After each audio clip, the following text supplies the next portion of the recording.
everyone, I'm a former grade 11 student from Mr. Gon, and we are here to identify the length of a confidence interval. So before we identify the length of a confidence interval, let us know what a confidence level, confidence coefficients, and a confidence interval first. The confidence level of an interval estimate of a parameter is the probability that the interval estimate contains a parameter. It describes what a percentage of the interval from many different samples contain the unknown population parameter. The confidence level has its own corresponding coefficient, which is called confidence coefficient. These coefficients are used to find the margin of error. So this is a table that shows the corresponding coefficient confidence level.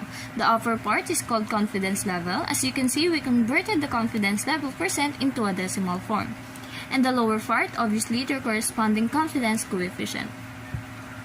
So, the confidence interval or interval estimate is a range of values that is used to estimate a parameter. The estimate may or may not contain the true parameter value.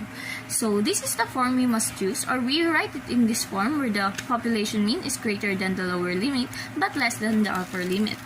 So we will find the lower limit by that formula, and of course the margin of error are denoted as the capital letter of E, and we read this as the confidence coefficient times the population standard deviation over the square root of n, where the n is the sample size, and that symbol for confidence coefficient, another symbol for population standard deviation, and last for the sample mean. We will compute the lower limit or lower confidence boundary by this formula, where the sample mean is being subtracted to the margin of error, and of course if we have the lower limit, we also have the upper limit or the upper confidence boundary, where the sample mean is being added to a margin of error. So I have 3 examples for you to know how to identify the length of a confidence interval. So let's go for the first one. Example number 1. A study of 48 students showed that their grade-weighted average last year was 85. The standard deviation of the population is 8. Find the 96% confidence interval of the mean average for all students. So first, we have to identify the given and compute for the margin of error. So as I said earlier, this is the formula for the margin of error, where the confidence coefficient times the standard deviation over the square root of n. So substitute lang natin yung mga given values sa examples. That will give us the answer of 2.37. So since we already computed the margin of error, we can now compute for the lower limit and the upper limit. So substitute lang natin ulit, where the sample mean is being subtracted or minus the margin of error. And for the upper limit, sample mean plus the margin of error, that will give us 87.37. So therefore, the confidence interval is between 82.63 and 87.37. So let's move on to the example 2. Please allow me to read. Example 2. The population online selling of LECHE FLAN surveyed their respective customers. 82% were satisfied and were offered a 4.24 margin of error. Determine the confidence interval using this information. So as we read the example, we notice that the sample size and the standard deviation were missing, right? So let's move forward in writing the given. At dahil binigay na yung margin of error natin, which is 4.24%, or we converted it into a decimal form, that will give us 0.0424, and for the sample mean, 82%, or we also converted it into a decimal form, that will give us 0.82. So I am now allowing you to compute for the lower limit, upper limit, and of course for the length of a confidence interval. So you can now pause this video and play it again once you're done.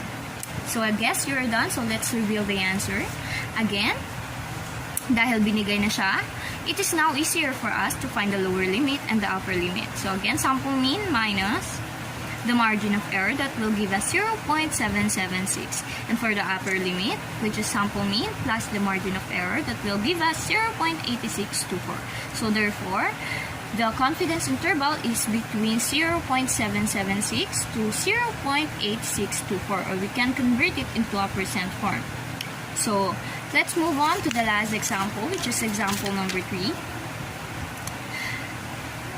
Example number 3, we are planning to buy a laptop to teach your student properly. The average price of a DELL laptop is 37,420 pesos with a margin of error of 172.50 and a confidence level of 98.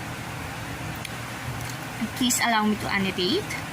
Dahil binigay na ang margin of error natin, which is 172.50, and the sample mean 37,520, comparing to example number 2, parang pareho sila ng mga binigay na given. So let's compute for the lower limit. I reiterate. Sample mean minus the margin of error, substitute, that will give us 13,347.5, and the upper limit, sample mean plus the margin of error, that will give us 13,692.5. So the length of a confidence interval is between 13,347.5